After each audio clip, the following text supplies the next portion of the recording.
Emmanuel Macron annoncé au Cameroun les 25 et 27 juillet prochains.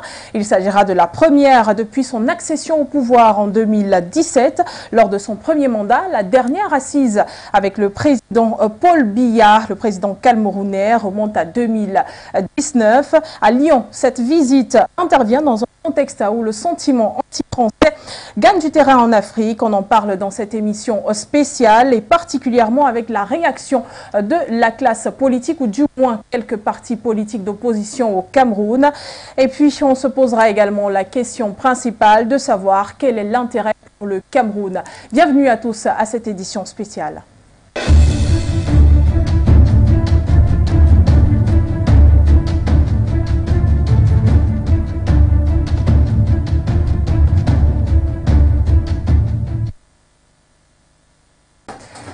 Et bien sûr, le plateau, je suis accompagnée d'une belle brochette politique. Il s'agit notamment du président du Manidem. C'est un homme politique camerounais et qui, bien sûr, trouve sa place sur ce plateau. En ce qui fait partie de ceux-là qui ont réagi à cette visite officielle d'Emmanuel Macron annoncée au Cameroun les 25 et 27 juillet 2022. Anissé Kane-Genomi, bienvenue sur ce plateau. Bonsoir. Bonsoir aux téléspectateurs de For You TV. Merci d'avoir daigné m'inviter pour ce plateau. À vos côtés, nous avons Polela, qui lui est également un homme politique et qui fait partie du collectif Mekim Africa, qui a donc décidé de réagir à cette officialisation de la visite d'Emmanuel Macron sur la terre camerounaise. Il est un habitué de nos plateaux. Bienvenue également à vous. Bonjour Bégoudé, bonjour à mes copanélistes, bonjour à tous les Africains épris de liberté et bonjour à tous ceux qui œuvrent sans relâche au niveau de la technique pour rendre possible ces émissions. Pour terminer, nous avons sur le plateau en présentiel, bien sûr, le premier secrétaire du Peuple Uni pour la rénovation sociale. Il s'agit de Serge Espoir Matomba. Bienvenue à vous également. Bonjour et merci Madame Bégoudé de m'avoir convié sur votre plateau. Je profite de l'occasion pour saluer mes copanélistes, le président Anissé et Monsieur Polela. Sans oublier bien évidemment vos milliers ou millions de téléspectateurs. Merci infiniment. Et puis nous aurons avec nous également Charlie Kenyé en ligne depuis la ville de Yaoundé. Nous serons avec lui, il est analyste et stratège. Nous parlerons également avec lui de ce sujet brûlant, bien sûr, de cette actualité. Et peut-être pour planter le décor avant de poser la question principale qui est quel est l'intérêt pour le Cameroun quand on parle de cette visite officielle d'Emmanuel Macron. On se posera la question tout d'abord lorsqu'on somme les réactions et déclarations des différents partis politiques. Elles reviennent toutes sur les blessures et l'offense de la période coloniale et même post-coloniale. Ça va de soi, mais pourquoi maintenant? Cette question, je la pose tout d'abord à Monsieur Kane, le président du Manidem qui est sur ce plateau. Oui, tu sais, vous savez, à chaque problème, il faut se placer du point de vue de celui qui veut le résoudre. Macron arrive au Cameroun un peu perdu. D'abord, chez lui, il a fait une élection un peu bizarre où il a été élu président par défaut. Ensuite, le 14 juillet, ça s'est très mal passé. Il a été hué sur la place publique pendant tout son trajet. Au Mali, spécialement, et dans un certain nombre de pays d'Afrique de l'Ouest, la contestation contre la domination française en Afrique bat son plein. Au Tchad, Déby Serebif, le fils d'Déby Serebif, en fait, il vient voir au Cameroun, dans le pays de Oumiobe, de Wanyé, de Moumi et compagnie, si c'est encore attrapable. En réalité, il vient s'assurer auprès de ses amis, les dirigeants camerounais, qu'est-ce qu'il en est de l'amplitude de la contestation de la domination française. Est-ce que c'est encore attrapable? Est-ce que la France a encore le contrôle de la situation? Par exemple, en ce qui concerne la succession politique, c'est tout ça qui a précipité, parce qu'il s'agit vraiment d'un voyage précipité, de sources sérieuses, le voyage a été précipité. Donc, c'est l'intérêt de cette visite du côté de la France et du président Macron. Vu du côté des Camerounais, on n'est pas demandeur. En réalité, bon, il serait là ou pas là. Ou pas là, ça ne change rien. La situation préoccupante de nos concitoyens, dans la précarité, la vie chère et tous les problèmes liés à l'organisation de la vie dans notre pays. Donc, on n'est pas demandeur, les Camerounais n'attendent pas grand-chose de ce voyage, sauf peut-être les affidés du pouvoir français qui sont encore convaincus que soit Washington, soit Berlin, soit Paris vont redistribuer les cartes pour la succession. Donc, ils attendent peut-être que Macron, arrivé ici, leur ouvre certaines portes. On verra. Bon, peut-être on reviendra vers vous pour répondre à cette question, parce que là, vous avez carrément embrayé sur la question principale. À vous, Paulela, je demanderai, bien sûr, pourquoi maintenant? Pourquoi est-ce que c'est maintenant que la blessure coloniale, la blessure post-coloniale est donc brandie dans les réactions contre la venue prochaine d'Emmanuel Macron au Cameroun? Alors déjà, ce n'est pas que maintenant que ces affres de la colonisation sont brandies, pas du tout. C'est une occasion qui s'entend et qui est pertinente dans le sens de mettre au devant de la scène justement et au devant des dirigeants français dont le plus illustre représentant est Emmanuel Macron. Il est de bon ton. Lors du fait de cette visite-là, dans le cadre de cette visite-là au Cameroun, je vous rappelle que c'est la première de M. Macron au Cameroun, il est de bon ton donc de mettre en avant ce contentieux historique qui n'a jamais été vidé. Et donc, c'est une occasion comme une autre, mais une occasion idéale pour mettre la France et son dirigeant principal devant ses responsabilités. Donc, effectivement, il y a un contentieux historique qui doit impérativement être réglé d'un point de vue du Cameroun. Je rappelle quand même que c'est cette même France qui a commis les pires massacres en Afrique, un peu partout en Afrique, mais au Cameroun, on se souvient encore dans les années 60 du génocide des Camerounais de l'Ouest, des populations de l'Ouest avec le napalm. On se souvient dans les années 50 des massacres par ce prétendu médicament contre la maladie du sommeil qui s'appelait la lomidine, mais qui était déjà acté de façon officielle dans l'establishment médical mondial comme étant un poison, mais qui a quand même été administré à des centaines, voire des milliers de Camerounais et des populations de l'Est Cameroun dans les années 50, ce qui a entraîné juste évidemment un certain nombre de décès, et ce qui constitue un massacre délibéré et volontaire.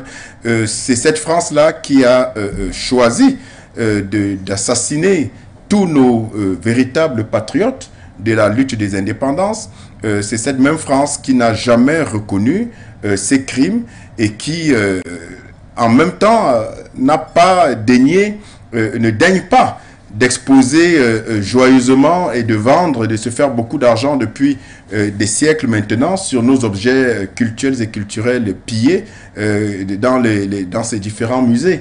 Et donc, voilà la France d'aujourd'hui qui n'a jamais réglé ce contentieux historique et dont le président arrive au Cameroun pour, soi-disant, cette France, vous vous rappelez quand même que les différents présidents français se sont souvent présentés comme étant les meilleurs amis de l'Afrique. Oui.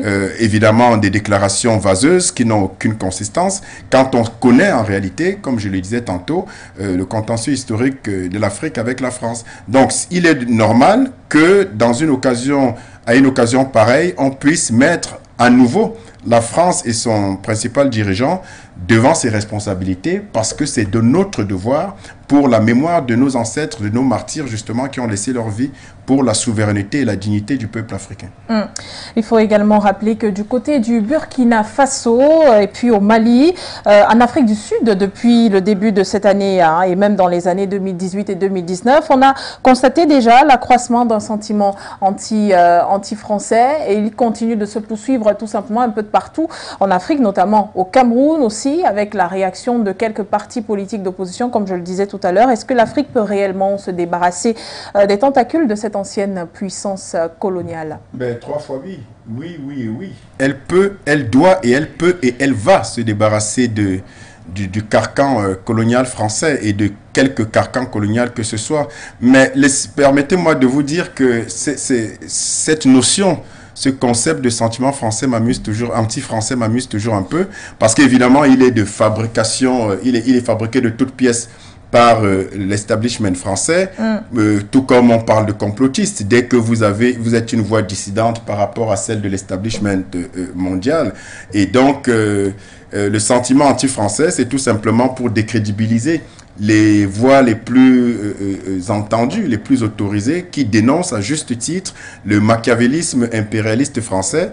Et ce sont eux, ces dirigeants français, qui ont inventé ce concept. En tout cas, eux, ils savent ce que ça veut dire. Nous, on ne sait pas ce que ça veut dire. Ce qu'on sait, c'est que les Africains sont épris de liberté, jaloux de leur liberté, et que la France a prétendument autoproclamé pays des droits de l'homme, n'a fait que fouler aux pieds justement les droits, les libertés et la dignité des peuples africains, et que les Africains n'ont pas à faire quoi que ce soit, à dealer avec les conneries, les concepts vaseux tels que le sentiment anti-français. Les Africains ont une préoccupation de souveraineté. Oui. Ce qui nous intéresse, c'est notre souveraineté, souveraineté économique, souveraineté culturelle, souveraineté spirituelle, souveraineté politique. Et monétaire. Et monétaire, évidemment, parce que quand on dit économique, c'est qu'il n'y a pas de liberté économique s'il n'y a pas de liberté monétaire.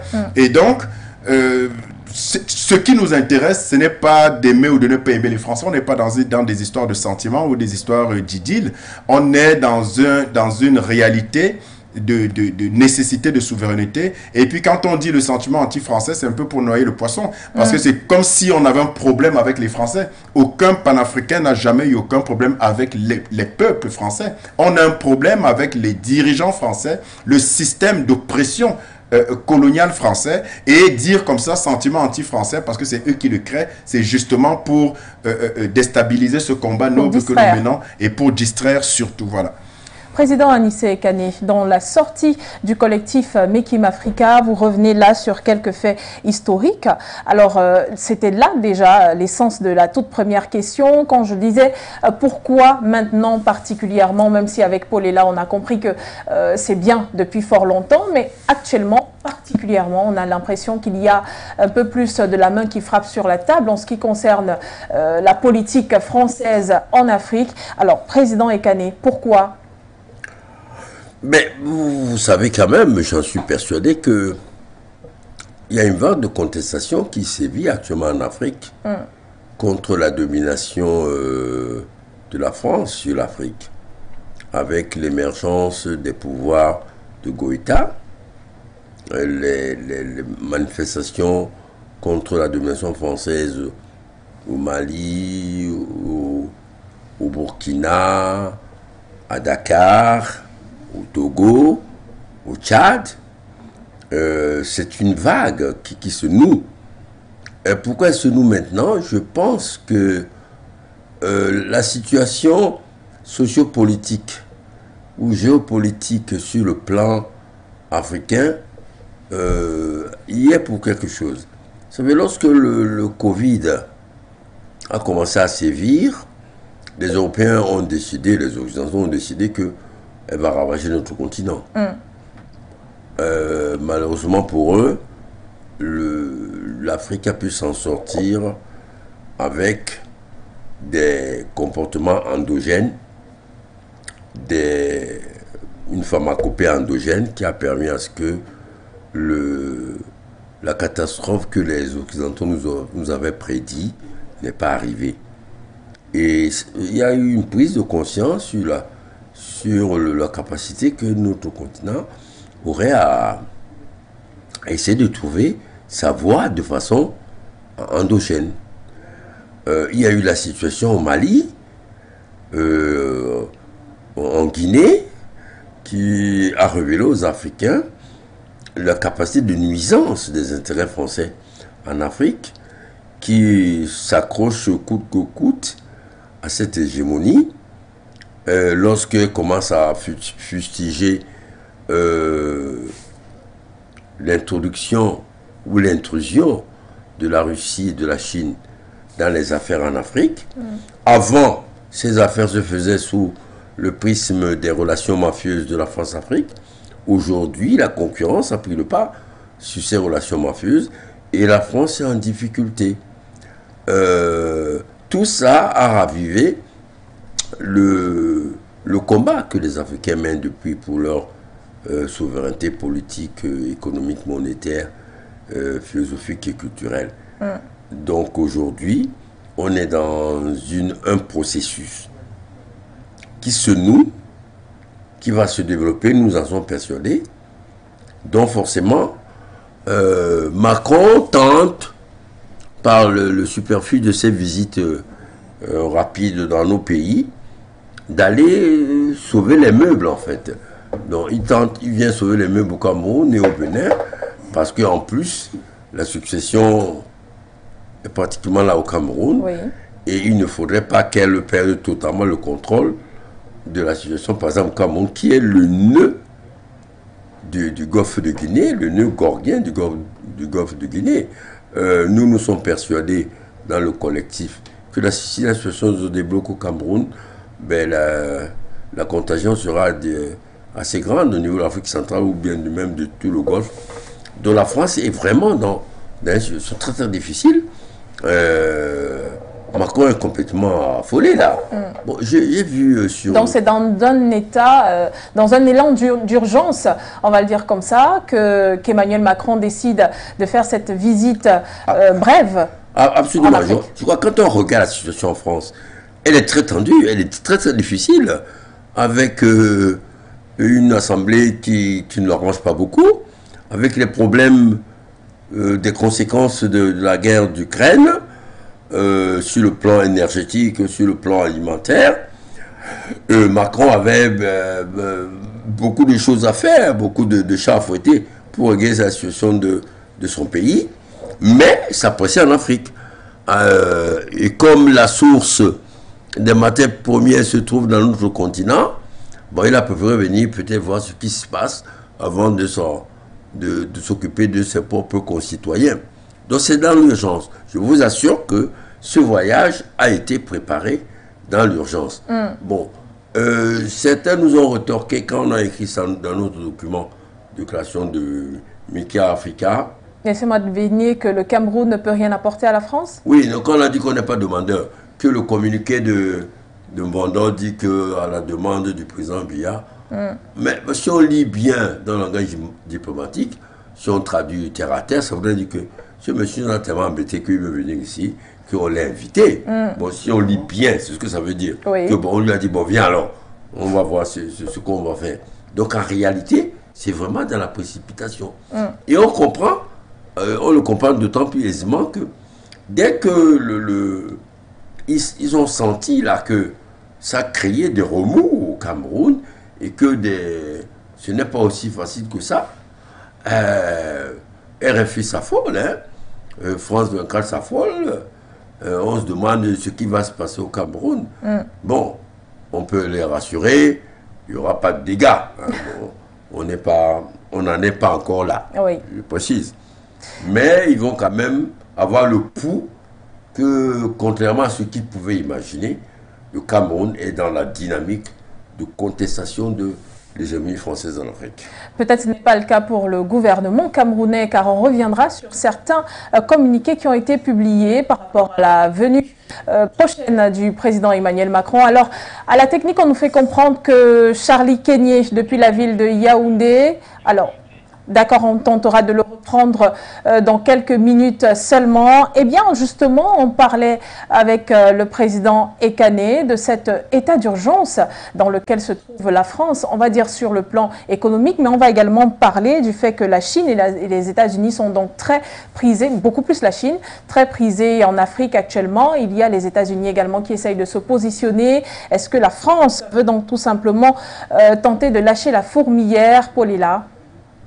Mais le président français de France qui arrive au Cameroun, M. Emmanuel Macron, vient au nom d'un pays qui est dans une situation de déliquescence économique avancée. La France, c'est pas moi qui le dis, est en récession depuis très longtemps, depuis bien avant le prétexte de la crise ukrainienne.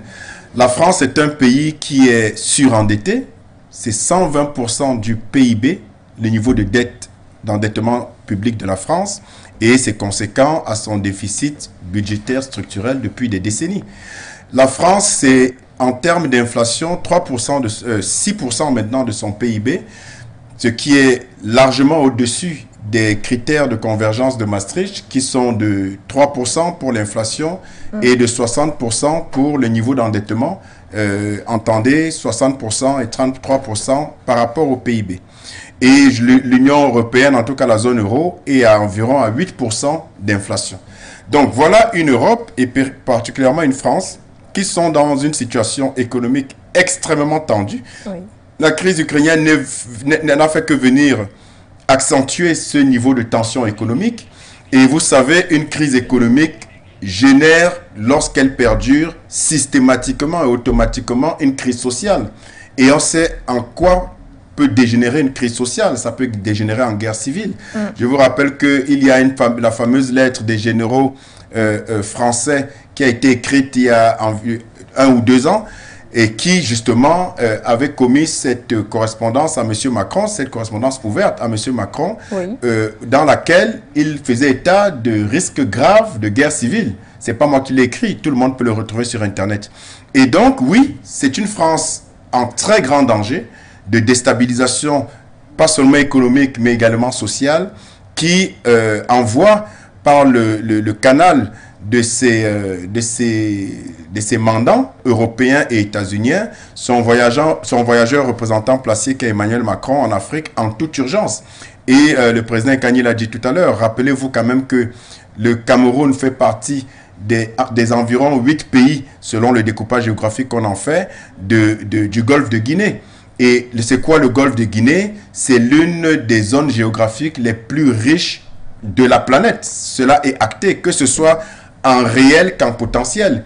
Et ce fameux golfe de Guinée, c'est du cobalt, c'est du coltan, c'est de l'uranium, c'est toutes sortes de ressources, mais c'est surtout du pétrole et du gaz qui manquent cruellement à l'Europe depuis que le Moyen-Orient, avec la visite de M. Biden, a opposé une fin de non-recevoir à la demande de l'Europe et de l'Occident de faire une production supplémentaire de gaz et de pétrole. C'est également la non-concession de l'Algérie à l'Occident de produire un peu plus de gaz pour les bons services de l'Occident. Et qu'est-ce qu'il reste après la débâcle de l'Ukraine? On peut déjà considérer que c'est acté en Russie, pardon, et les sanctions stupides de l'Union européenne et de l'Occident à l'endroit de la Russie, qui justement est une balle que l'Occident s'est tirée elle-même dans le pied parce que l'hiver arrive et s'ils ne réussissent pas à commander et à supplier à genoux M. Poutine de lâcher un peu de gaz, ben c'est l'hiver qui va les frapper. Ils vont sentir cette stupidité occidentale des sanctions russes dans leur propre chair. Il reste donc quoi? Il reste l'Afrique. Et c'est quoi l'Afrique en termes de ressources incommensurables? C'est le golfe de Guinée. Le Cameroun est en bonne place dans le golfe de Guinée, tout comme le Bénin qui fait partie des pays dans la liste de la visite de M. Macron. Donc, évidemment, c'est une France en cruelle difficulté. C'est donc une France qui vient en quémandeur, il faut bien que les gens le comprennent. Ce n'est plus cette France qui venait sur ses grands chevaux en donneuse de leçons. C'est cette France-là, toute petite, la queue entre les jambes, qui vient supplier l'Afrique et notamment le Cameroun de lui trouver un peu de gaz, un peu de blé, un peu de pétrole, un peu de denrées alimentaires, en tout cas tout ce qui est comme ressource potentielle. Et une position stratégique. On nous annonce donc que Charlie Kenyé est bien avec nous là tout de suite du côté de Yaoundé, il est en ligne. Charlie Kenyé, vous êtes analyste et stratège. À vous, on pose la toute première question, bien sûr, fonction de votre casquette. Comment analyser cette visite du président français en terre camerounaise à son deuxième mandat, une reconquête de la partie française en Afrique, sachant qu'il se rendra également au Bénin? Peut-être quelques difficultés à avoir Charlie Kenyé dans cette émission. On nous annonce également que nous avons un téléspectateur du côté du Sénégal qui souhaite réagir. Bienvenue.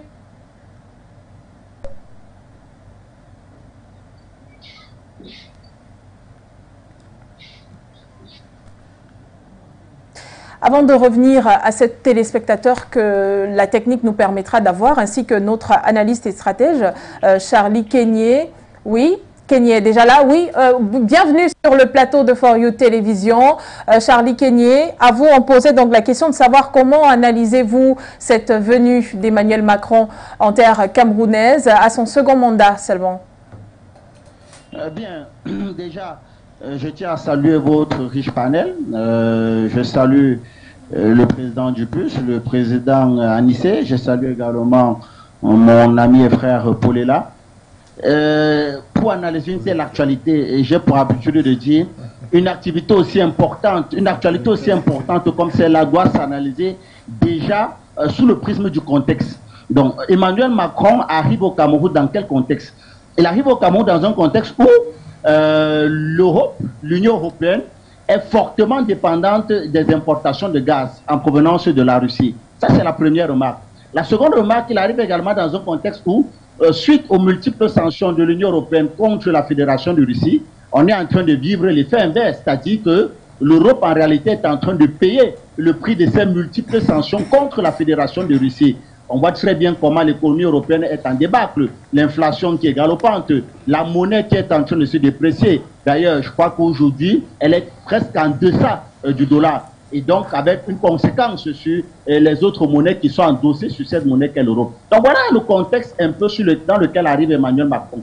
S'il faut nous ramener ce contexte avec la réalité africaine, avec la réalité de cette tournée africaine du président Emmanuel Macron, on comprend que les enjeux de cette visite sont de trois catégories. La première, déjà, elle est stratégique. La deuxième, elle est énergétique. Et enfin, la troisième, elle est économique. Je préférerais m'appesantir sur des raisons énergétiques et économiques. Énergétique, pourquoi? Vous savez, pour réduire au maximum cette dépendance européenne des importations de gaz russe, depuis pratiquement fin 2020, l'Union européenne a lancé un vaste chantier de construction de méthaniers. Parce que lorsqu'on parle d'énergie aujourd'hui, il faut rappeler que l'énergie ou alors la dépendance européenne vis-à-vis de la Russie en termes d'énergie est de deux ordres. Il y a premièrement le gaz et ensuite il y a le pétrole. Et lorsqu'on parle du gaz, il faut rappeler que le gaz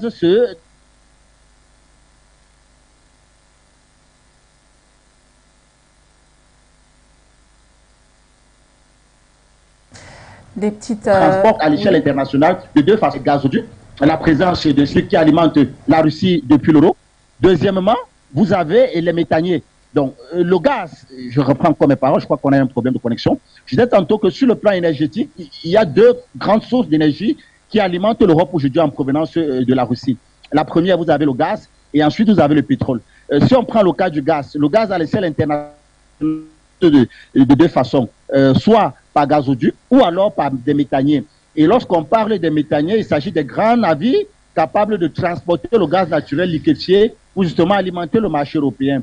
Et depuis fin 2020, l'Union européenne a lancé un vaste chantier de construction de méthaniers. On parle d'un peu plus de 130 méthaniers avec une livraison qui est prévue d'ici 2023. Ça veut dire que d'ici l'année prochaine. Or, ces méthaniers mis en service, il va donc falloir justement trouver les sources d'énergie pour pouvoir alimenter le marché européen via ces méthaniers-là. Donc, la visite d'Emmanuel Macron s'inscrit également dans ces logiques parce qu'il a été prouvé qu'au niveau du Cameroun, le Cameroun abriterait des réserves de gaz naturel liquéfié de pratiquement 157 milliards de barils de mètres cubes pour un potentiel de pratiquement 770 milliards de barils de mètres cubes, qui jusqu'alors sont très lorgnés par un certain nombre de multinationales occidentales, parmi lesquelles Total. Donc, la visite d'Emmanuel Macron également s'inscrit dans cette logique-là où il faille aujourd'hui trouver des sources d'énergie capables justement d'être transportées par ces méthaniers qui seront mises en circulation d'ici 2023 pour pouvoir alimenter le marché européen et bien sûr réduire au maximum la dépendance européenne vis-à-vis des importations de gaz en provenance de la Russie. À côté de ce gaz-là, je tiens également à vous rappeler que, et je pense que mes companélistes l'ont très bien expliqué, le Cameroun est au cœur stratégique de la région du Golfe de Guinée. Et lorsqu'on parle de la région du Golfe de Guinée, on vous parle là de la deuxième réserve pétrolifère à l'échelle internationale. On parle d'une réserve d'un peu plus de 24 000 milliards de barils de pétrole, de quoi jaser toute multinationale ou alors toute grande puissance qui justement aura besoin de ces ressources d'énergie pour alimenter son marché. Donc, quand on finit ainsi, je préférerais me taire ou ne pas parler justement de l'uranium où il a été scientifiquement prouvé que le Cameroun abrite sur son sol la deuxième réserve d'uranium à l'échelle internationale du côté de la région du Guinée, c'est-à-dire dans l'extrême nord du Cameroun. Donc, la première raison est énergétique. Emmanuel Macron arrive au Cameroun dans un contexte où il est justement, comme Paul Ela le disait, demandeur parce qu'il est impératif aujourd'hui pour l'Union européenne, pour la France, d'aller à la quête de nouvelles sources d'énergie pour justement réduire au maximum cette dépendance envers la Russie, qui du fait de la guerre russo-ukrainienne se voit être, entre guillemets, un peu dérangeante parce que, comme le disait si bien Emmanuel Macron, le président russe Vladimir Poutine utiliserait le gaz comme source, comme instrument de guerre, si on peut le dire ainsi. Donc la première raison de ce voyage, il est énergétique. La seconde, elle est économique. Je tiens à rappeler que à chaque fois que l'Europe a été menacée, elle a endossé les conséquences sur le plan économique, elle a endossé ces conséquences-là sur ses anciennes colonies, à savoir son prix carré. Avec l'Union Comore, on parle pratiquement de 15 États. Donc, il y a également cette logique-là. Comprenons très bien que du fait de la dépréciation de l'euro, cette dépréciation a un impact significatif également sur le franc CFA, qui lui est endossé sur l'euro. C'est la raison pour laquelle on s'interroge aujourd'hui de cette flambée de prix sur le marché, mais on ne voit pas également cette dépréciation du franc CFA du fait de l'endossement de cette monnaie sur l'euro. Donc, aujourd'hui, Emmanuel Macron arrive au Cameroun dans un contexte où il est impératif également pour la France de jouer sur ces leviers économiques, sur ces leviers monétaires, via la France-Afrique, de pouvoir endosser justement cette dépréciation de l'euro ou alors cette inflation galopante du continent, sur le continent européen, qui justement est en train de menacer les emplois, est en train de menacer la vie sociale en Europe, d'endosser justement cette conséquence-là sur les États africains. Bon, et à côté de ça, je terminerai également par cette visite du côté du Bénin. J'aime souvent le dire, et ça, il faut que les Africains le comprennent. La guerre qui se passe aujourd'hui du côté de l'Ukraine, où on veut bien nous faire comprendre que la Russie serait en guerre contre l'Ukraine, ce qui n'en est rien, parce que l'Ukraine n'a ni les moyens économiques, ni les moyens humains, encore moins les moyens militaires, de pouvoir s'opposer à la Russie. Ce qui est clair aujourd'hui, c'est que c'est l'OTAN, avec en tête de ligne les États-Unis qui sont en guerre contre la Russie sur le territoire ukrainien. Eh bien, face à cette réalité-là, les stratèges de l'OTAN ont compris qu'il était impossible pour les forces de l'OTAN de pouvoir affronter la Russie. Donc, ils ont opté pour quoi? Ils ont opté pour une guerre d'usure. Dans cette guerre d'usure, dont il est question d'épuiser la Russie. La Russie se situe à l'échelle internationale. Il y a donc une transposition de cette guerre ou alors de ce conflit russo-ukrainien sur le territoire africain. Et le théâtre des opérations ici, c'est le Mali. Or, pour bien mener, ou alors pour mener à bien cette stratégie-là, l'OTAN, entre guillemets, dans cette guerre d'usure contre la Russie, on observe depuis un certain nombre de jours un redéploiement de la force Takuba et de la force Barkhane le long de la frontière est du Mali avec ses voisins tels que la Côte d'Ivoire, le Burkina Faso et le Niger. Alors ce redéploiement militaire justement est dans cette logique de guerre d'usure que l'on voudrait bien mener à la Russie, qui, il faut le rappeler, est présente sur le territoire malien. Donc, face à ça, il faut comprendre que dans ce plan machiavélique, dans ce plan perfide justement pour mettre en mal la transition malienne, il faut le dire également, serait un tournant dans l'histoire de l'Afrique. On est en train de jouer sur des leviers pour lesquels on a besoin de l'appui et du soutien d'un certain nombre de pays, parmi lesquels le Ghana, le Togo et le Bénin. Connaissant bien les affinités qui existent entre le Ghana et le Togo avec la Côte d'Ivoire, on sait très bien que le président ghanéen Nana Akufo-Addo est un proche d'Alassane Dramane Ouattara. Les deux sont membres de l'Internationale libérale. Ils se sont connus lorsque celui-ci était encore étudiant ou alors lorsque celui-ci était senior barista du côté de Londres. Donc le Ghana et le Togo ne poseront pas de problème. Le problème ici se trouve au niveau...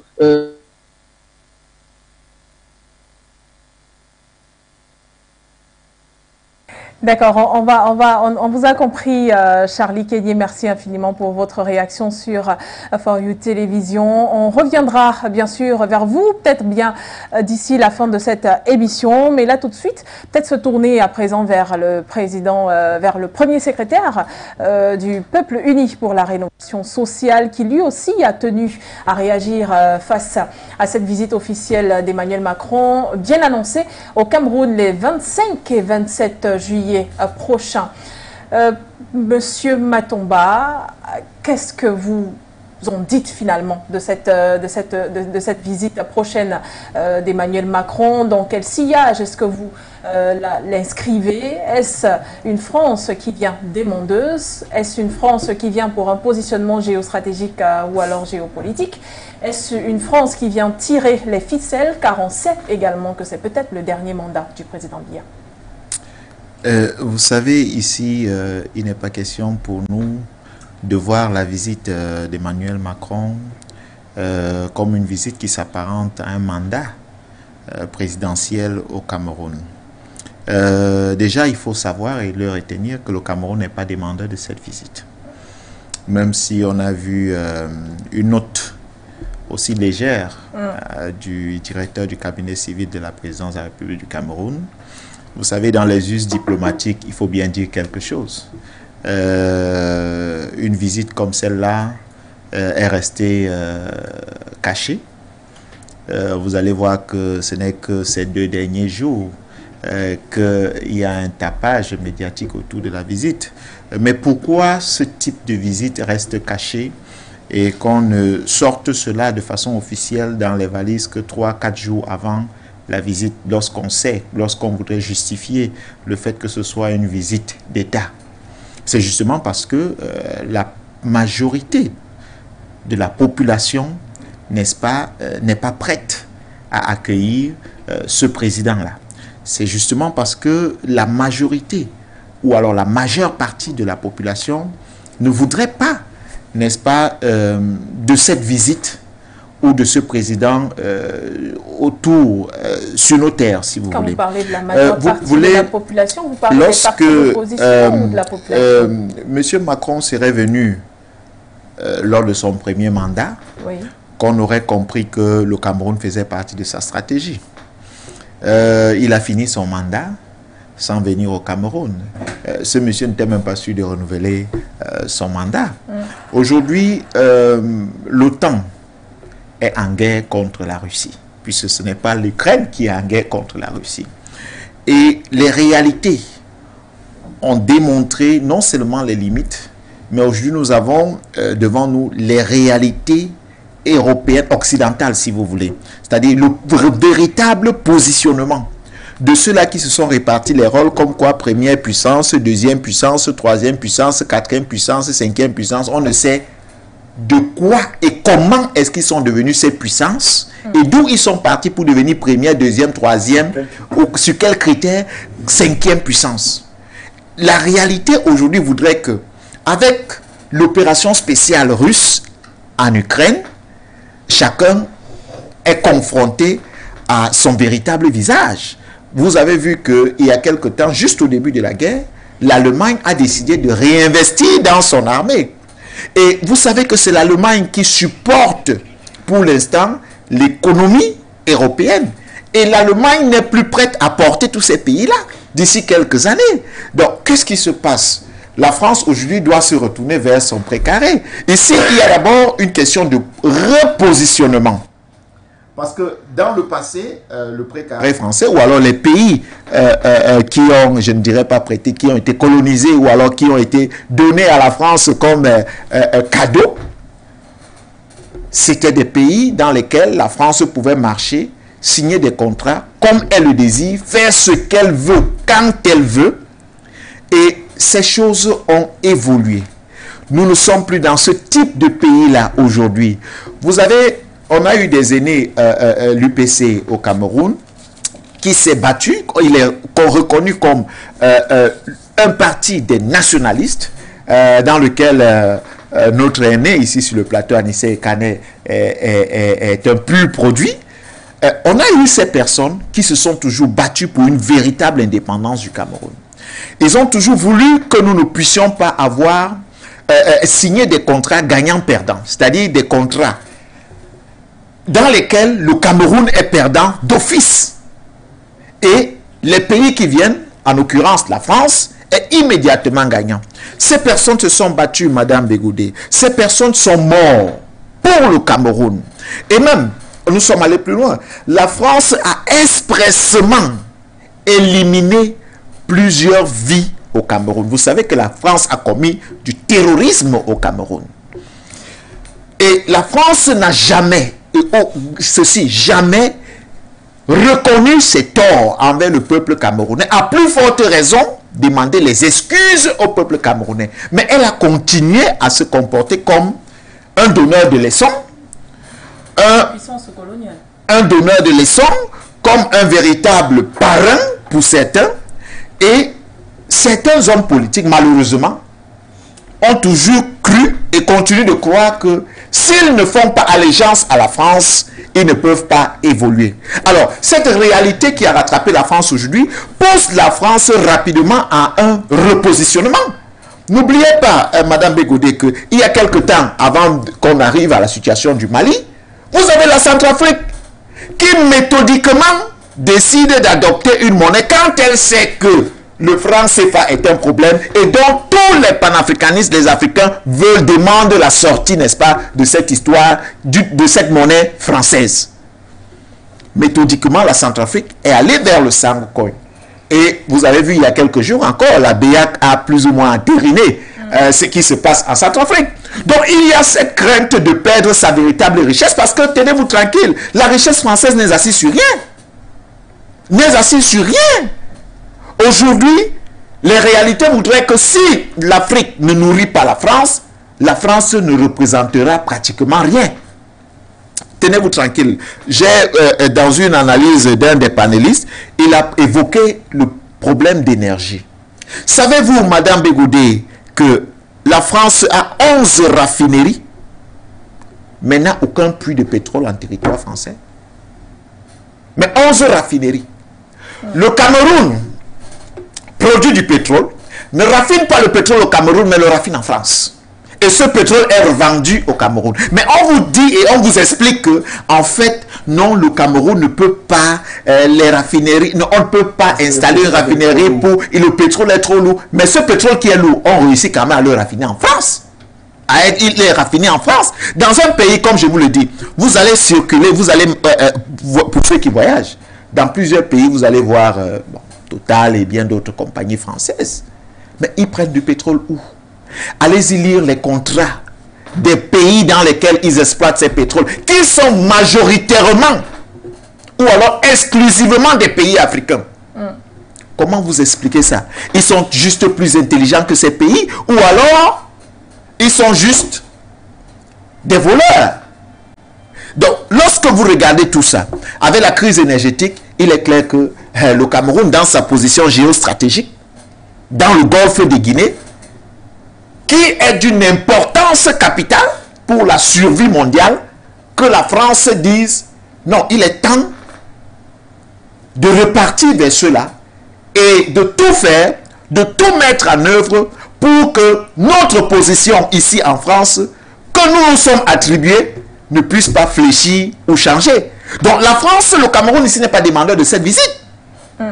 La France a besoin des nouveaux contrats. Mais ce qui est curieux, c'est que vous allez voir que dans la délégation française, la délégation qui accompagne le proviseur pour 2 jours, il y a 500 personnes.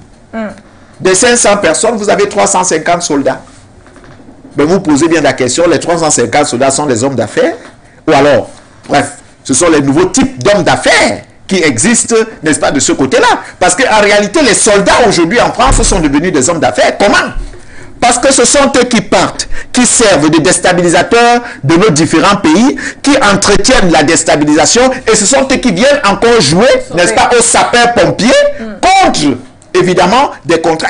Et tenez-vous tranquille, la plupart des zones dans lesquelles ces différents sont installés, ces soldats sont installés, on ne laisse pratiquement pas votre armée entrer dans ces territoires. Donc c'est pour dire, Madame Bégoudé, que la France ici est demandeur de cette visite. Et les Camerounais ne sont pas, nous le disons, d'ailleurs, vous avez vu le collectif Mekim et bien d'autres positions politiques et même de la société civile vous disent clairement que nous ne voulons pas de cette visite.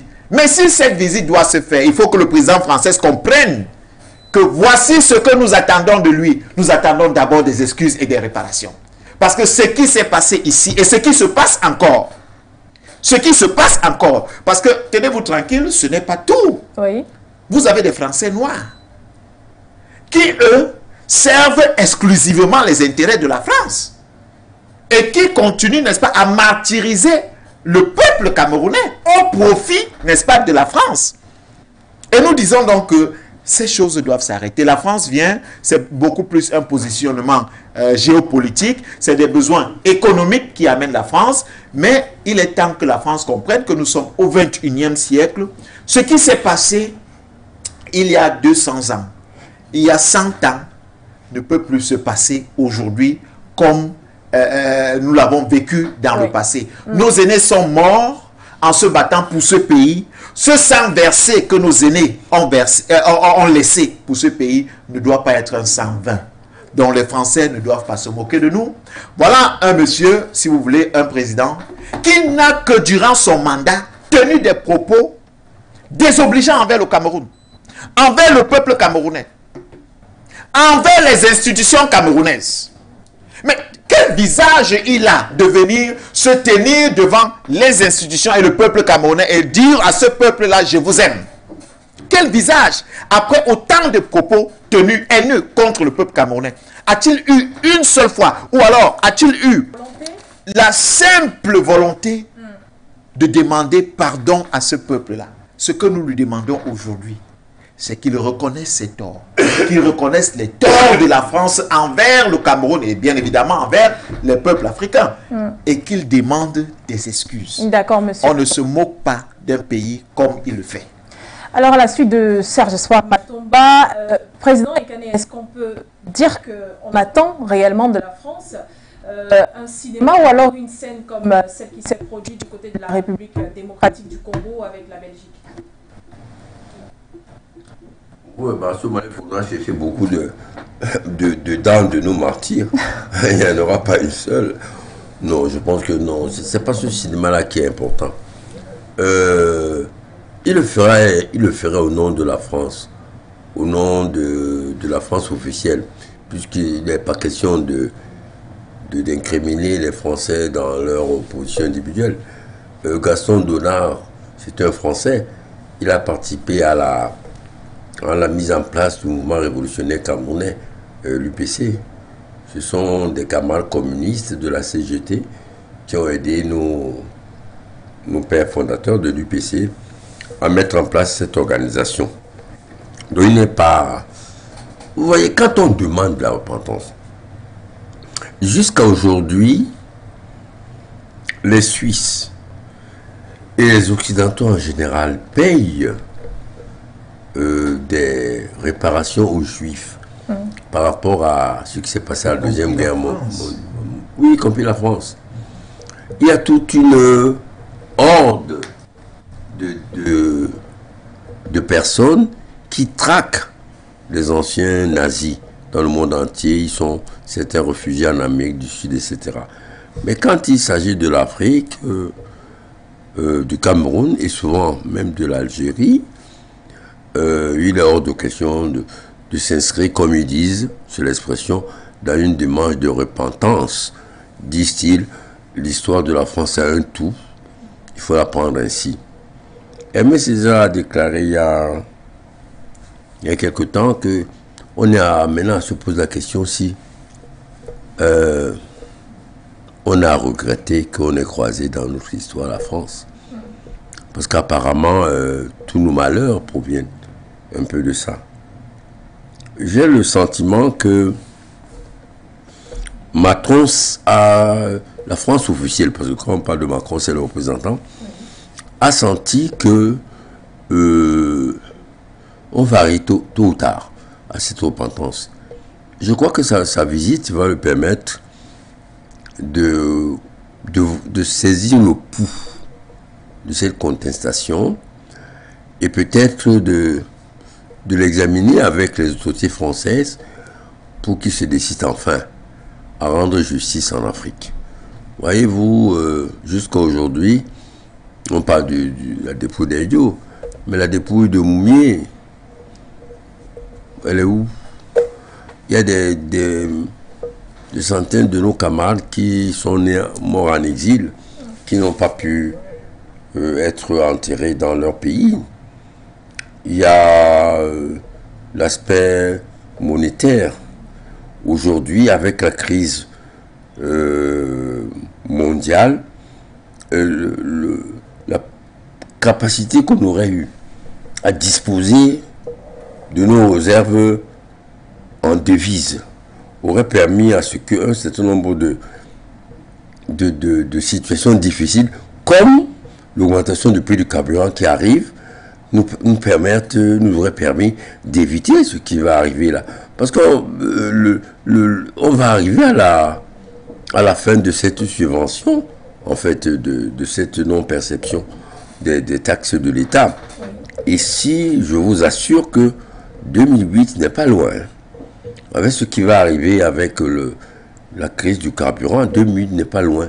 Donc le pays risque d'être dans une difficulté chaotique du seul fait qu'elle est sous la tutelle monétaire d'un pays qui ne veut pas du tout, en ce qui concerne cette affaire monétaire, se débarrasser de cette emprise sur le continent.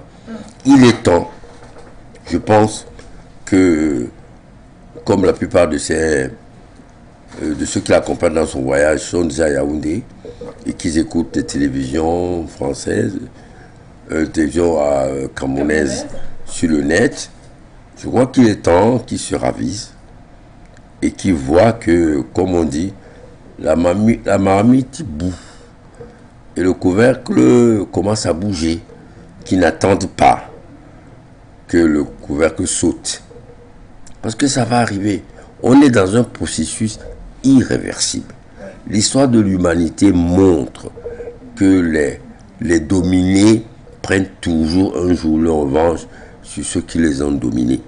Donc moi je crois que peut-être ce que Macron pourrait profiter de cette visite, ce serait qu'il prenne vraiment l'ampleur des enjeux, qu'il prenne la mesure des problèmes que la France va affronter dans les 10 prochaines années si elle ne se ravise pas par rapport à sa position hégémonique en Afrique. La Russie et la Chine ne sont pas prêtes aujourd'hui à leur recéder le terrain qu'ils ont perdu. Eh bien, avec vous, Paulina, on reviendra par exemple sur la politique du prédécesseur d'Emmanuel Macron. Il s'agit de François Hollande, qui était donc, entre guillemets, d'en finir avec une relation France-Afrique dépourvue d'égalité pour privilégier une fondée sur la confiance et la solidarité. Mais ce qui ne semble pas être la tasse de thé, finalement, d'Emmanuel Macron, qui a son second mandat. Et puis, à chaque fois, on s'est dit, à la différence de président, on aura une différence de relations entre la France et l'Afrique. Et maintenant, puisqu'on parle du Cameroun, il y aura des relations assez différentes entre les deux. Mais la question d'abord que j'aimerais vous poser avant que de revenir sur celle que j'ai mise sur le tapis, c'est pourquoi particulièrement à Emmanuel Macron et pourquoi pas particulièrement également à ses prédécesseurs demander ce même mea culpa, cet apport en tout cas de considération envers les peuples africains après la période de la colonisation, bien sûr. Alors j'ai tellement envie et besoin de répondre à votre première question que j'espère absolument qu'on y reviendra. Bien sûr. Non, alors pour ce qui est de, comme je vous l'ai déjà dit, c'est pas tellement qu'on attendait Macron. L'histoire suit son cours. C'est ce que disait le président Ekane. L'histoire suit son cours.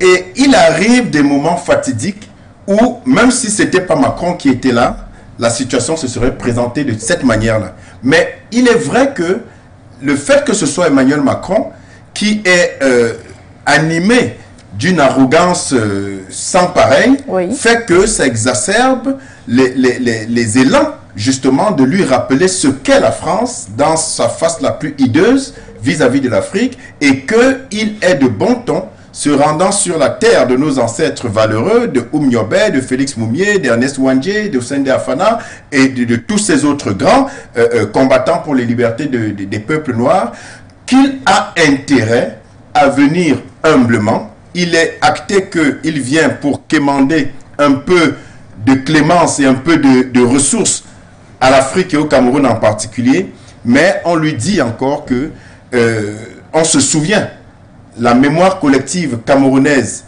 et africaine n'a pas oublié son arrogance à l'endroit de l'ex-président burkinabé Roch-Marc Christian Kabore, alors que c'était sa première visite en Afrique après sa première élection, et qu'on n'a pas oublié ses paroles condescendantes à l'endroit de nos autorités, et notamment du président de la République. Et je rappelle que l'union sacrée est le signe de tout peuple uni.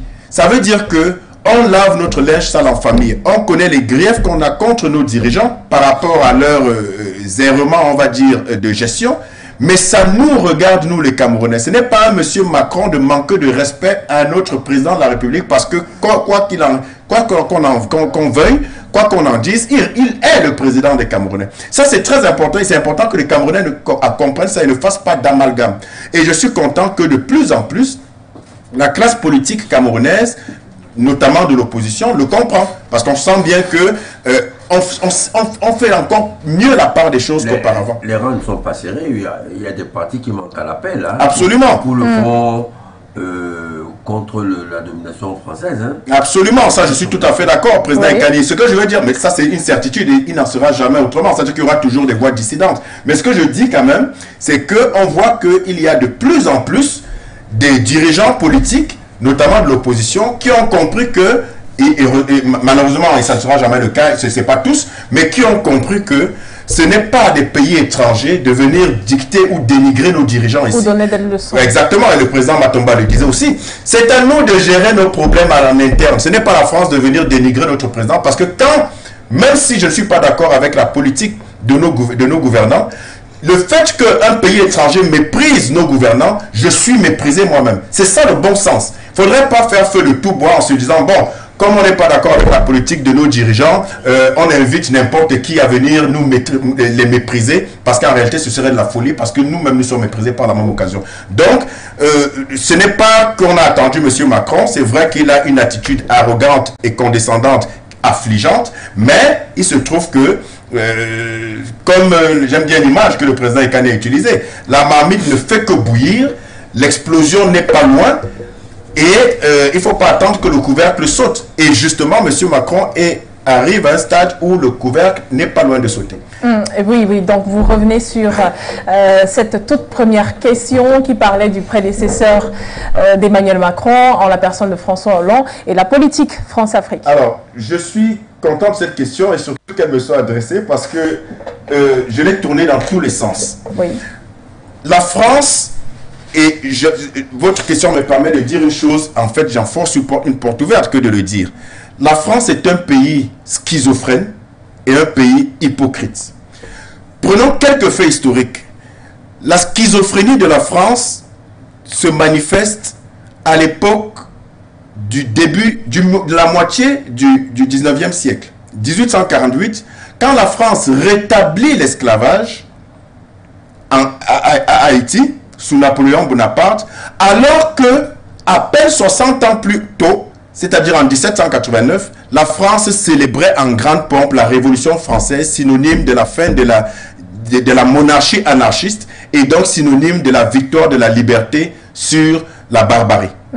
Mais c'est cette même France qui, une dizaine d'années plus tard, combattait justement Toussaint Louverture et ses comparses qui justement réclamaient leur liberté et la fin de l'esclavage, et quelques cinquantaines d'années plus tard qui rétablissaient l'esclavage. 2 poids 2 mesures, c'est cela la schizophrénie. Vous arrivez maintenant à cette France-là il y a une date qui m'échappe, ouais. Mais vous arrivez maintenant voilà, le 8 mai 1945. Le 8 mai 1945, on a encore une manifestation patente de la schizophrénie de la France. Le 8 mai 1945, c'est la date de célébration de l'armistice en France. Ça veut dire la fin de l'Allemagne, de l'occupation de l'Allemagne nazie, qui venait d'être défaite en 1944. Et pendant que la France célébrait le 8 mai 1945, oui. Ils l'ont fait célébrer encore dernièrement, je vous rappelle que le même 8 mai 1945, il y avait des massacres en Algérie, ceux de Guelma, de Sétif et de Kerata, avec des centaines, voire des milliers de morts algériens, lesquels Algériens ne faisaient que réclamer leur liberté. Est-ce que vous vous rendez compte? C'est-à-dire qu'en même temps que vous célébrez la liberté sur la barbarie de l'Allemagne nazie, le même jour, c'est pas 2 jours après, le même jour, vous êtes en train de massacrer des Algériens qui réclament leur liberté. C'est le signe patent de la schizophrénie de la France. Vous avez un autre niveau de schizophrénie avec le président Macron actuel. Un président qui condamne un coup d'État au Mali, et vous savez très bien qu'il arrive qu'il y ait des coups d'État salutaires. On voit bien ce qui se passe aujourd'hui au Mali. Et la question n'est pas de faire de la démocratie ou de la présidence civile un fétiche. Muammar Kadhafi était militaire. Pardon? Thomas Sankara. Sankara, merci, était militaire. Au Ghana, là, Jerry Rawlings était militaire. À Cuba, là, Castro était militaire. Donc, je prends quelques exemples où des pays ont super bien marché après coup d'État. Ce n'est pas pour faire... Non, pas sans démocratie. La démocratie française. Non. Oui, non, pas sans démocratie, mais en fait, sans le fétiche de mettre absolument des militaires de côté parce qu'il faut impérativement un civil. Ça ne doit pas devenir la règle, mais je montre bien là qu'il y a des exceptions qui indiquent que ça ne doit pas être du fétichisme. Et on a vu donc la France condamner le coup d'État au Mali et d'autres situations de constitution, de révision de constitution, mais adouber d'autres présidents dans d'autres pays comme au Tchad, et adouber d'autres présidents après les changements de constitution comme en Côte d'Ivoire, mais c'est de la schizophrénie, Madame Bégoudé. Maintenant, quand il faut parler d'hypocrisie, et quand j'aurais dit ça, j'aurais fini de répondre à cette question, mais il y a au moins 2 signes patents de l'exemple de schizophrénie de la France. Rappelez-vous du dans la fameuse mascarade de la rencontre théâtrale de Montpellier, où M. Macron a rassemblé quelques figures que certains considèrent comme des figures de proue de l'establishment intellectuel africain. Il n'y avait pas de chef d'État africain. Vous allez à un sommet dit France-Afrique, mais vous, le président du pays, vous décidez que vous allez discuter avec la société civile. Même si ce n'est pas interdit, ne l'appelez pas sommet France-Afrique, parce que c'est encore un signe de mépris de la part de ce président-là. C'est de l'hypocrisie totale, parce que absolument rien n'a changé. Ce n'est que dans la forme, puisqu'on nous a dit maintenant, ça ne serait plus France-Afrique, ce serait Afrique-France, ce qui ne veut absolument rien dire. Et c'est ce type de maquillage cosmétique dont la France est experte. Et le deuxième signe, le deuxième exemple non exhaustif de l'hypocrisie de la France, c'est le fameux éco. La monnaie soi-disant ouest-africaine qui s'appelle l'éco, mais qui soi-disant vient remplacer le franc CFA pour calmer les Africains et leurs griefs contre cette monnaie nazie, n'a absolument rien dans le fond, mais tout est dans la forme. On a changé le nom. Si vous appelez désormais un tigre-chat, il reste un tigre. D'accord? Donc, on change, on efface CFA et on met éco. Et on nous dit, soyez contents. Parce que maintenant, en Afrique de l'Ouest, de France CFA n'existe plus. Et vous avez des Africains qui s'enregistrent. Mais l'éco, non seulement est un vol d'une monnaie qui a été pensée bien longtemps avec M. Macron et son ami Ouattara, et c'est donc une récupération que eux seuls ont décidé pour les Africains, exactement comme il y a 75 ans pour le franc CFA. Mais vous avez que, on vous dit, ce n'est plus comme avant, parce qu'il n'y aura plus de responsables français dans les instances monétaires africaines, c'est-à-dire la BCEAO. Mais c'est complètement ridicule. Parce qu'on n'a pas besoin, c'est exactement ce dont parle la colonisation. Ce ne sont plus les Blancs qui sont là, mais on sait bien qu'il y a leur métastase et leur transfuge. C'est exactement la même chose. Et enfin, ils nous disent, très très grande avancée de l'éco, soyez contents, chers Africains, à partir de maintenant, grâce à l'éco, vous n'aurez plus les comptes, les fruits de vos exportations, c'est-à-dire le compte des devises, logés dans les comptes du Trésor public français, à savoir les comptes d'opération. Mais c'est complètement ridicule, puisque ces devises-là seront désormais logées soit à la Banque des règlements internationaux, soit à la Banque centrale européenne. Qu'est-ce que ça change? Donc voilà des signes patents de la schizophrénie française et de son hypocrisie, et il n'y a donc rien à attendre, que ce soit d'un Hollande, que ce soit d'un Emmanuel Macron. Ils nous ont à chaque fois annoncé que c'était la fin de la France-Afrique. Rappelez-vous qu'Emmanuel Macron a dit dernièrement qu'il est né après la colonisation et qu'il n'en avait rien à voir. Mais on voit bien qu'il n'a posé aucun acte éloquent dans le sens justement de la souveraineté des peuples noirs et africains. Et il avait d'ailleurs annoncé également qu'il changerait cette relation entre la France et l'Afrique. Peut-être donc cette visite prochaine pourra annoncer les auspices de ce changement. Schizophrénie, hypocrisie, double langage, c'est une spécialité française. Et on sort de la France toujours pour parler du Cameroun en ce qui concerne cette visite officielle d'Emmanuel Macron qui d'ailleurs a été également annoncée par le maire de la ville de Yaoundé. Monsieur Matomba est sur le plateau avec nous et dans ce communiqué, le maire de la ville appelait les populations à se réunir massivement pour salmodier le président français et pour lui apporter à lui une sorte de soutien et de respect. Vous voyez qu'à votre, je ne sais pas trop si elle est une question, j'ai le sourire aux lèvres. Vous savez, le maire de la ville de Yaoundé a été élu par les populations, si vous voulez, de Yaoundé à travers, n'est-ce pas, les élus municipaux qui sont les conseillers municipaux. Et il a été élu pourquoi? Il a été élu pour améliorer les conditions de vie, n'est-ce pas, dans le cadre de sa circonscription, qui est la ville de Yaoundé, des populations vivantes à Yaoundé et entrant et sortant de Yaoundé. Alors, il est attendu sur les chantiers. Il est attendu sur des travaux précis qui doivent améliorer les conditions de vie des populations. C'est sur ce chantier-là que le maire de Yaoundé a attendu. Il n'est pas attendu dans les réceptions, n'est-ce pas, d'un président, fût-il français. Pire, qu'il demande aux populations de sortir pour aller accueillir. Je voudrais poser une question à ce maire. A-t-il souvenance de la date, ou alors peut-être qu'il n'y en a pas qu'une seule, des dates auxquelles un président de la République au Cameroun, ou même, disons que peut-être le Cameroun est très limité, en Afrique, s'est déplacé vers la France et que les populations françaises sont sorties l'accueillir.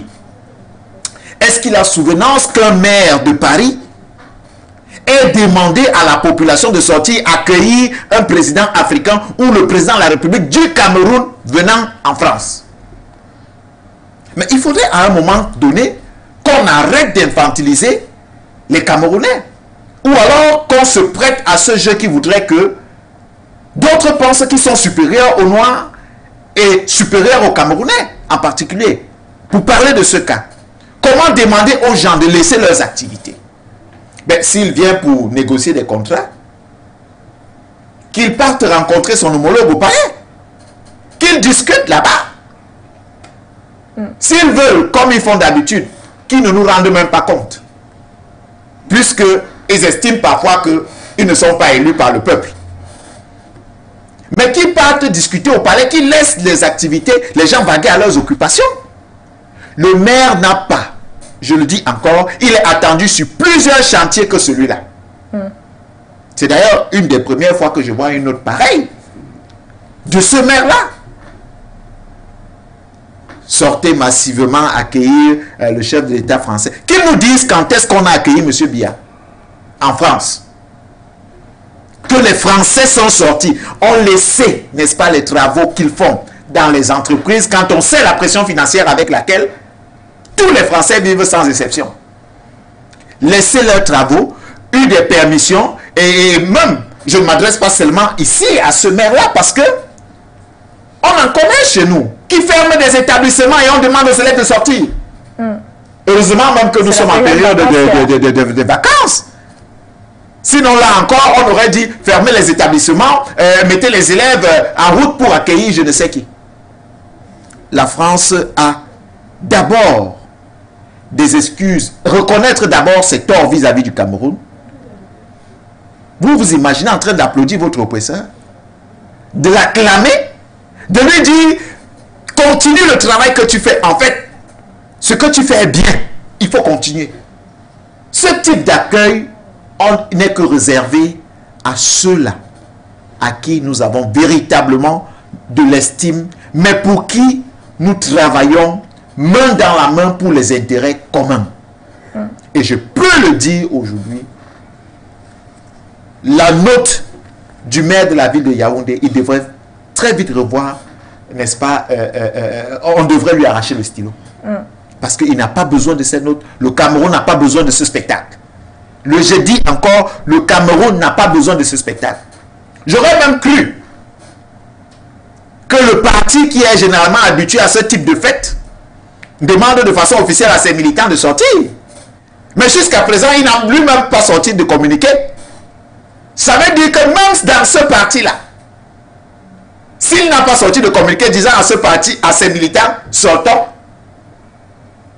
comment un maire qui est attendu dans les chantiers va aller dire aux gens sortons? Non, il est temps qu'on arrête d'infantiliser quand même les Camerounais, qu'on arrête d'infantiliser nos mamans, nos papas, nos frères, nos sœurs, qu'on dise que c'est pour 2000, 3000 qu'on va les retrouver en route, en train d'acclamer je ne sais qui, prendre toute une journée. Déjà que ce n'est pas suffisant qu'on va barrer les routes. J'étais encore à Yaoundé hier, j'ai vu comment on a commencé à casser certaines boutiques sur la voie où le président français, n'est-ce pas, doit circuler. Mais on ne peut pas priver des gens, non seulement de leurs activités, pour un monsieur qui ne vient pas pour vous. Parce que sa venue au Cameroun, je peux vous le dire, et ceci de façon ferme, ne profitera en rien au Cameroun, ne profitera en rien aux Africains. Sa visite est uniquement pour les Français. Une visite sans intérêt pour le Cameroun et pourtant sur la terre camerounaise d'Emmanuel Macron. Le président français, on a terminé. On va faire un dernier tour de table en cette émission et je me tournerai rapidement vers le président du Manidem. Il s'agit d'Anissé Kané. Eh bien, on l'a dit depuis le début de cette émission, il n'y a pas d'intérêt pour le Cameroun avec, bien sûr, cette relation avec la France, mais surtout avec le président Macron. Et dans votre déclaration, vous avez souligné cela, mais vous avez également souligné que les faits historiques rappellent que la France devrait peut-être faire son mea culpa. Et tout à l'heure, je vous demandais, est-ce qu'il faudra revoir la même scène qu'on a vécue entre la Belgique et la République démocratique du Congo? La réponse était non, il n'y aura pas dedans, mais quand même, on peut attendre. Il doit y avoir quelques mis dans les cercles. Oui, mais est-ce qu'on peut attendre réellement cela du président Macron? Parce que Paul Ella le disait tout à l'heure, c'est son arrogance qui le rattrape et qui fait en sorte qu'on martèle ça particulièrement pendant son mandat. Ce sont les éléments qui vont le décider. On ne fait pas des vœux pieux. On dit à la France, à défaut de le faire, nous vous y amènerons. Les Africains vont les y amener tôt ou tard. Parce que tant que ce genre de problèmes ne seront pas résolus, comme c'est dit dans notre déclaration, les relations franco-africaines ne seront pas un long fleuve tranquille et seront viciées de façon permanente par cette politique malfaisante de la France qui refuse qui nie l'évidence.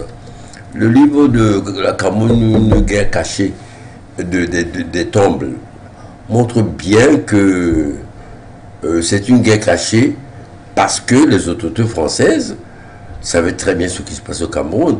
Et les archives dont Hollande parlait vont le démontrer. Je peux le dire parce que c'est passé.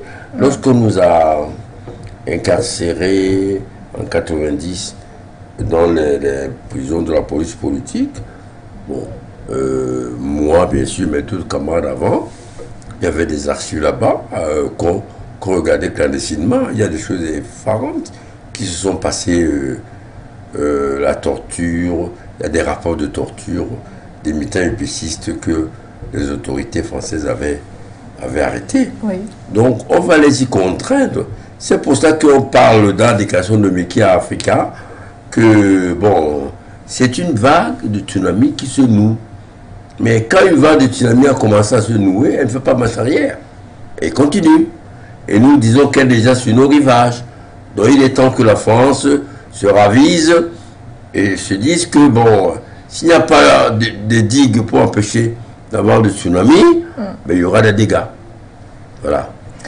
Monsieur Matomba, est-ce qu'il ne faudrait pas dire également que c'est aussi la politique en place de demander, d'exiger cela de la France?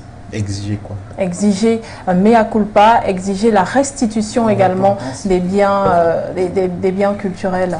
Bien évidemment, c'est d'abord le rôle pour lequel, n'est-ce pas, ces personnes sont aux commandes. Si vous voulez, ces personnes sont aux commandes pour une meilleure qualité de vie des Camerounais. Qui passe par quoi? Qui passe par l'histoire du Cameroun, qui passe par l'éducation, c'est-à-dire la véritable histoire, la restitution, si vous voulez, de ce qui nous a été volé. Mais encore qu'il faut déjà savoir même ce qui nous a été volé. Mais ce n'est pas le travail, ce travail ne les incombe pas à eux seuls. C'est pour cette raison que des mouvements politiques existent. C'est pour cette raison que des mouvements civils existent. C'est pour cette raison que des associations et bien d'autres existent. C'est pour cette raison que des citoyens existent dans les pays. Parce qu'en réalité, une demande n'est pas que faite des autorités. Oui.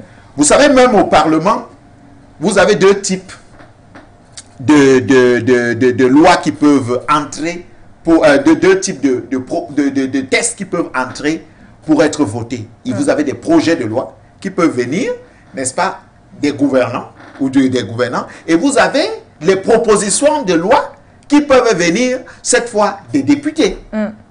Ça veut dire que les députés qui représentent, n'est-ce pas, le peuple camerounais, le peuple camerounais en lui-même peut demander, n'est-ce pas, qu'il y ait restitution de tout ce qui lui a été volé, qu'il y ait, n'est-ce pas, réparation. Et lorsque le peuple se lève, les dirigeants ne doivent que suivre ce que le peuple désire. Parce que ces dirigeants sont au service du peuple. Les gouvernants sont au service du peuple, ce n'est pas le contraire. Le peuple n'est pas là pour servir les dirigeants, mais ce sont les dirigeants qui servent le peuple. Donc il est important de le dire, oui, pour répondre à votre question, ils doivent demander réparation. Sauf si, bien évidemment, ils jouent le jeu de ces derniers, sauf si ils sont de leur côté, comme ils ont toujours été dans le passé, mais on croit qu'à un moment donné, ils se sont réveillés. S'ils ne sont pas de leur côté, alors ils doivent prendre des positions pour le peuple, avec le peuple et pour le bien de ce peuple. Paul est là pour terminer parce que nous sommes en train de sortir justement de cette émission. On parlait avec vous de liberté culturelle, de liberté monétaire, de liberté politique sur tous les plans, bien sûr. Est-ce qu'on peut réellement attendre que le pays camerounais soit libre quand on a l'impression que la politique en place, justement, n'a pas encore émis le désir de l'être réellement, non seulement au peuple camerounais, mais également au pouvoir français qui d'ailleurs se déplace pour venir en visite officielle. La liberté ne se négocie pas et le combat continue jusqu'à la victoire finale. Donc, seule la lutte libère et ce n'est pas un vœu pieux. Tout ce que nous faisons là aujourd'hui, tout ce que nous ferons encore demain et que nous avons fait hier participe justement de cet effort de combat qui consiste à réclamer notre souveraineté et ça passe impérativement, nécessairement par une réappropriation une restauration de la vérité historique d'abord, et ensuite une réappropriation de notre authenticité culturelle qui nous caractérise pour arriver enfin à une véritable souveraineté économique et une liberté politique. Alors, on ne demande pas l'avis de nos dirigeants, comme le président Matomba le disait, on manifeste dans tous les sens du terme, en parole et en action, cette détermination à notre souveraineté qui n'est pas négociable. Et si nos dirigeants ne l'entendent pas, nous les amènerons à être obligés à l'entendre et à faire valoir ce que le peuple, les véritables aspirations du peuple. Et à l'occasion d'une visite comme celle de M. Macron, c'est l'occasion idéale, rêvée pour nos dirigeants, de montrer qu'ils prennent fait et cause pour le peuple, ou alors de nous confirmer ce qu'on savait déjà et ce qu'on suppute encore, que l'essentiel de notre classe dirigeante est à la solde des intérêts occidentaux et notamment français. C'est l'occasion rêvée pour eux de faire la part des choses et de nous montrer clairement de quel camp ils se trouvent. Est-ce que c'est le camp du peuple qui les a, grâce auquel ces dirigeants sont à la tête de ce pays, parce que les populations camerounaises peuvent décider à tout moment qu'ils ne veulent plus de ces dirigeants, et ça va se faire. Ça peut se faire par les urnes comme hors des urnes, s'ils poussent le peuple à bout. Mais il ne faut justement pas qu'ils arrivent à pousser le peuple à bout en montrant qu'ils sont encore dans des relations obséquieuses avec la France, parce que ça a le don de nous irriter, le peuple en général, et nous qui sommes supposés porter la voix de ce peuple-là, nous autres panafricanistes, qui avons pris sur nous le sacerdoce de mener ce combat-là pour dénoncer toute forme d'impérialisme. Donc c'est l'occasion rêvée pour nos dirigeants de prendre position de façon claire. Et c'est la fin de cette édition spéciale qui s'est attardée sur la visite officielle prochaine du président français Emmanuel Macron au Cameroun. On s'interrogeait sur l'intérêt de celle-ci pour le pays camerounais, bien sûr. Nous avons eu la participation de Noira, qui appartient à la rédaction centrale de For You Media, ainsi que celle de Paulela, géostratège, mais qui également fait partie du collectif Mekim Africa, qui a eu à déclarer, bien sûr, son opposition face à cette visite prochaine. Le président du Manidem également, Anissé Kane, était sur ce plateau, et bien sûr le premier secrétaire du PURS, le Peuple Uni pour la Rénovation Sociale, Serge Espoir Matomba, était des nôtres. On termine en disant merci également à Charlie Kenyé, géostratège et analyste, qui a participé à cette émission, ainsi qu'à la partie technique. Au revoir.